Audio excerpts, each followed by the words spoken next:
আসসালামু আলাইকুম। সুপ্রিয় প্রবাসী বন্ধুরা, আপনারা যে যেখান থেকে এই মুহূর্তে আমাকে দেখছেন সবাইকে স্বাগতম জানাচ্ছি।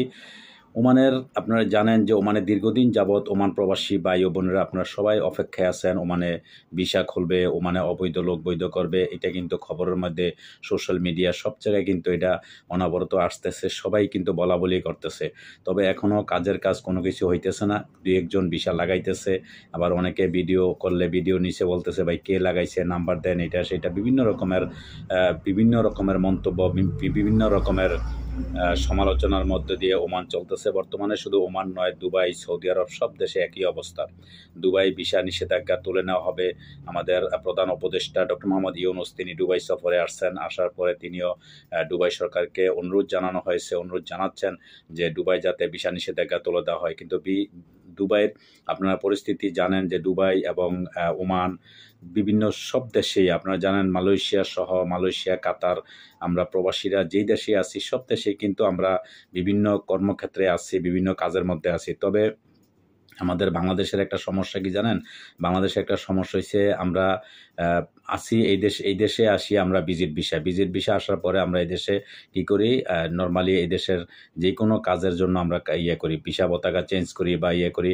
এতে করে ভিজিট ভিসাগুলোর প্রতি আমাদের অনেক ধরনের অবহেলা হয়ে যায় এবং অনেকে এই ধরনের দুর্নীতি বা বিভিন্ন রকমের অপকর্মের কারণে কিন্তু আমাদের এই ভিসার উপরে নজরদারি বা নিষেধাজ্ঞা চলে আসে, যেটা দুবাইতে হয়েছে। দুবাইতে ঠিক একমাত্র আমাদের প্রবাসী বাংলাদেশির কারণে কিন্তু দুবাইয়ের নিষেধাজ্ঞা হয়েছে, এটা আপনারা নিশ্চয়ই জানেন।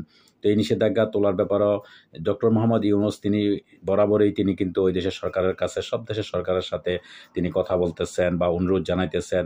কিন্তু এমন একটা সম্মানী ব্যক্তি, তিনি এইভাবে যে অনুরোধ করতেছেন তারপরে কোনো কার্যক্রমের কোনো আমরা আশ্বাস দেখতেছি না বা এরকম কোনো ভালো ফলপ্রসূও আমরা দেখতেছি না। তো যাই হোক, আমরা আশাবাদী, আশা করি অবশ্যই যেহেতু আমরা সবাই চেষ্টা করতেছি, বাংলাদেশ সরকার সহ বা যারা আমরা সোশ্যাল মিডিয়ায় কাজ করি সবাই কিন্তু আমরা চেষ্টা করতেছি, আমরা সব দেশের সরকারকে অনুরোধ করতেছি যাতে ভিসা খুলে দেওয়া হয় এবং অবৈধ প্রবাসী যারা আছে তাদেরকে যাতে বৈধ করা হয়, যাতে একটা ভালো সুযোগ সুবিধা দেওয়া হয়, সেটা আমরা চেষ্টা করতেছি।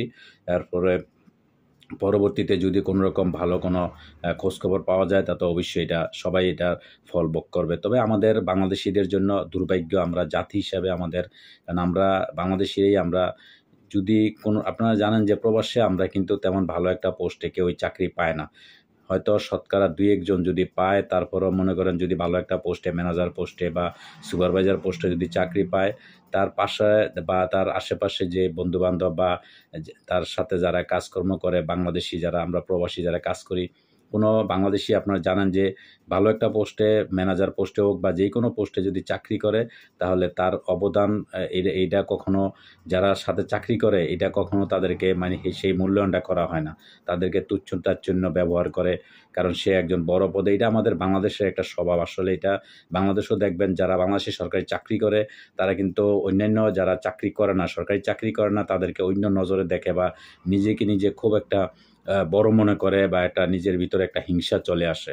ঠিক প্রবাসে কিন্তু একই অবস্থা। প্রবাসে কিন্তু আমরা যারা প্রবাসে আছি একই অবস্থা। যদি কেউ কোনো একটা বড় কোম্পানিতে ভালো একটা পদে চাকরি করে না, তাহলে তার আশেপাশে যাওয়া যায় না। মানে তার ভাব নমুনা থাকে অন্যরকম এবং যারা তার সাথে কাজ করে তাদেরকে মূল্যায়ন করে না বা তাদেরকে খুব দুর্ব্যবহার বা অন্যরকম একটা নজরে তাদেরকে দেখে। এটা হচ্ছে আমাদের বাংলাদেশে একটা স্বভাব চরিত্র। প্রবাসে আইসা অনেকে ভালো একটা অবস্থান হয়ে যায়, হয়তো দেখা যাচ্ছে ব্যবসা বাণিজ্য, দোকানপাট, এটা সেটা, তখন কিন্তু ওই সাধারণ মানুষগুলোর প্রতি তার একটা নজর অন্যরকম হয়ে যায়। এটা আমাদের বাংলাদেশে একটা স্বভাব চরিত্র। তো যাই হোক, এই থেকে আমরা অবশ্যই বেরিয়ে আসতে হবে। আমরা আমাদের ভিতরে যে হিংসা, দুর্নীতি, এগুলা থেকে আমরা বেরিয়ে আসতে হবে। ২ টা জিনিস আমাদের দেশকে ধ্বংস করে দিছে। একটা হইছে দুর্নীতি, আরেকটা হইছে হিংসা।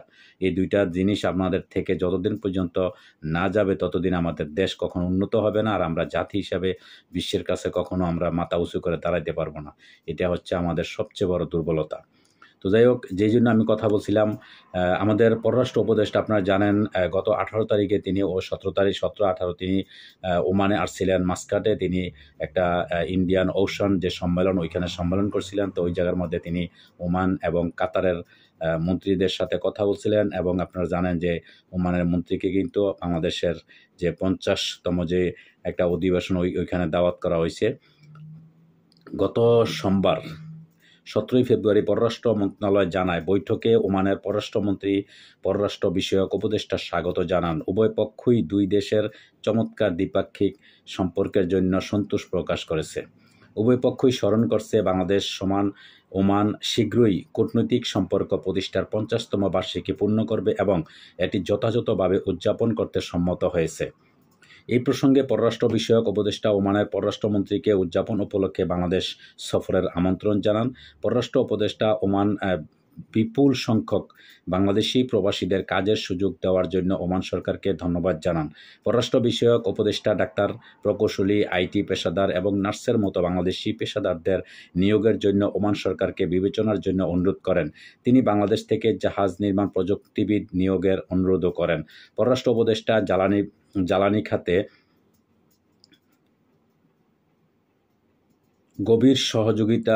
গভীর সহযোগিতা করার জন্য ওমানের প্রতি অনুরোধ করেন।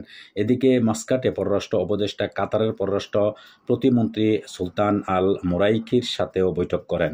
তিনি কাতার প্রচুর সংখ্যক বাংলাদেশি প্রবাসীদের আতিথেয়তার জন্য কাতার সরকারকেও ধন্যবাদ জানান।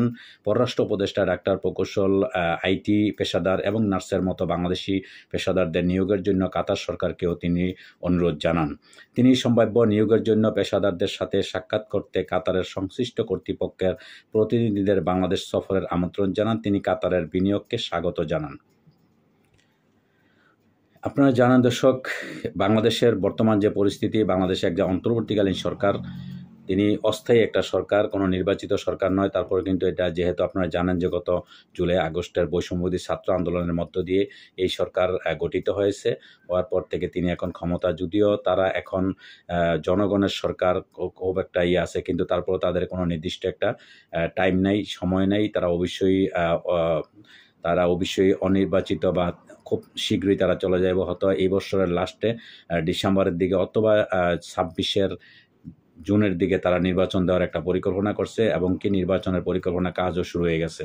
তো যার জন্য তারা একটা অনির্বাচিত সরকার, এই জন্য বিশ্বের কোনো দেশই তাদের সাথে একটা চুক্তি বা কার্যক্রম করতে এইভাবে যাই তাদেরকে সম্মান করা হয় বা যত কিছু করা হয়, কিন্তু কোনো কিছু করার কোনো কাজের কাজ কোনো কিছু হইতেছে না। তারা দেশ বিদেশে সফর করতেছে, আলাপ কথাবার্তা চলতেছে, বিদেশিদের কাছে অনুরোধ জানানো হচ্ছে, কিন্তু কোনোই কাজের কাজ হইতেছে না। তবে বাংলাদেশে মনে হয় সম্ভবত আগামীতে একটা নির্বাচিত সরকার ক্ষমতায় আসলে তারপরে সব দেশের সাথে একটা চুক্তিপত্র হবে। আর আপনারা জানেন যে বিএনপি সরকার ক্ষমতায় আসলে বিদেশের সাথে যে শ্রমিকের যে একটা বিদেশে যে কর্মস্থান বা কর্মরত যত প্রবাসী বাংলাদেশি, এটা সবচেয়ে বেশি কার্যকারী এবং কাজ করেছিল আপনারা জানেন শহীদ প্রেসিডেন্ট জিয়াউর রহমান এবং তারই দল বিএনপি, জাতীয়তাবাদী দল বিএনপি, এবং আমাদের ভারপ্রাপ্ত চেয়ারম্যান তারেক রহমান, তিনিও কিন্তু প্রবাসে শ্রমিকদের ব্যাপারে কঠোরভাবে তিনি খুব নিবিড়ভাবে তিনি পর্যবেক্ষণ করছেন এবং এই ব্যাপারেও তিনি সহযোগিতা করার চেষ্টা করতেছেন। তো যাই হোক, সব মিলিয়ে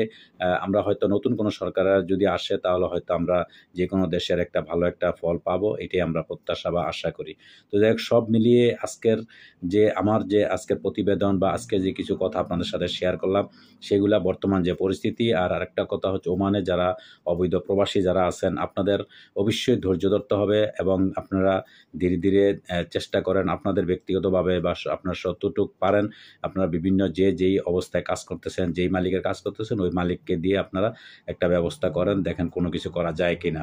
কারণ ওমানে কানুন করছে, ঠিক আছে, কানুন করা, আবার এটা একটা কঠিন অবস্থায় আছে, কেউই করতেছে, কেউই করতে পারতেছে না, বিভিন্ন রকমের ইয়ের মধ্যে দ্বিধাদ্বন্দ্বের মধ্যে সবাই আছে। তো যাই হোক, সবাই যাতে সহজভাবে যাতে বৈধ হতে পারে কাগজপত্র, আর বৈধ হতে না পারলে যেহেতু আউটপাস ওইটাও কিভাবে যাবে, বিভিন্ন দ্বিধাদ্বন্দ্বের মধ্যে আছেন, আপনারা অবশ্যই জায়গায় যাইতে হবে, জায়গায় গেলে অবশ্যই ব্যবস্থা হবে।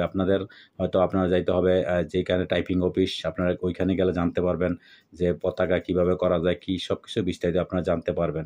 তার সাথে সাথে আপনারা যারা আউটপাসে দেশে যাবেন, আপনারা অবশ্যই মাস্কাটে যে আমাদের দূতাবাস আছে, দূতাবাসের সহযোগিতা কামনা করবেন। ওইখান থেকে আপনার সঠিক একটা সিদ্ধান্ত কিভাবে কি করতে হবে সব কিছু আপনারা জানতে পারবেন। তো যাই হোক দর্শক, আজকে এই পর্যন্তই। ভালো থাকবেন। আপনাদের সবাইকে সামনে আসিতেছে পবিত্র রমজান মোবারক, সবাইকে রমজান মোবারক, এবং আজকে একটা জুমার দিন, পবিত্র জুমা মোবারক সবাইকে জানিয়ে শেষ করছি। আজকের মতন এখানে বিদায় নিলাম। আল্লাহ হাফেজ, আসসালামু আলাইকুম।